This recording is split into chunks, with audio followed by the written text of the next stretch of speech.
You say South Korea should take the lead in any talks with the North.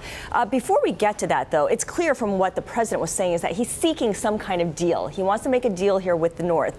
Do you think Kim Jong-un or North Korea are looking for a specific deal with a specific outcome? Yes, but hopefully not a deal that should interest us.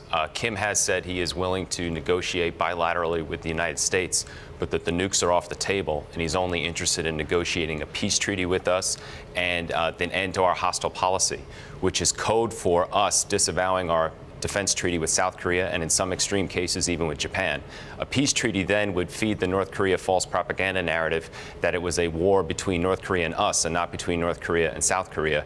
We would then recognize North Korea without the North recognizing the South. So we'd be selling out our own ally in the process, a precondition for which would be the removal of U.S. troops from the South, which would then leave the South open to a second North Korean invasion. So it would be a disaster on both fronts. Which is why you say South Korea needs to be the intermediary Absolutely. Here in any discussion. Right. We cannot delegitimize the South at all, which is the North's aim. Again, the North is an ultra-nationalist, xenophobic regime that it says it is the only true Korea and will only deal with the U.S. one-on-one. It tries to delegitimize the South at every turn as a colonial puppet. So we need to be putting the South forward as a true Korea on equal standing with the North.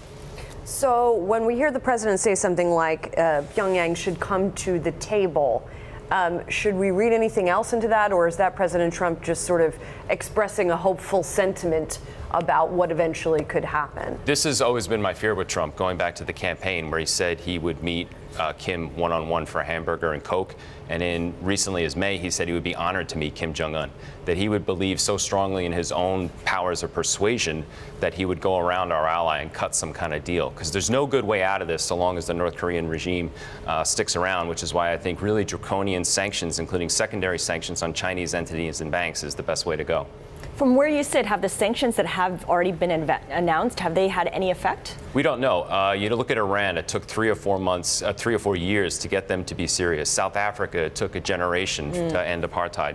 It's only been a few months, and the sanctions have really been willy-nilly. It was only a 30% oil embargo from the UN, and we announced these big secondary sanctions on China, but from what I can see, we've only done the Bank of Dandong.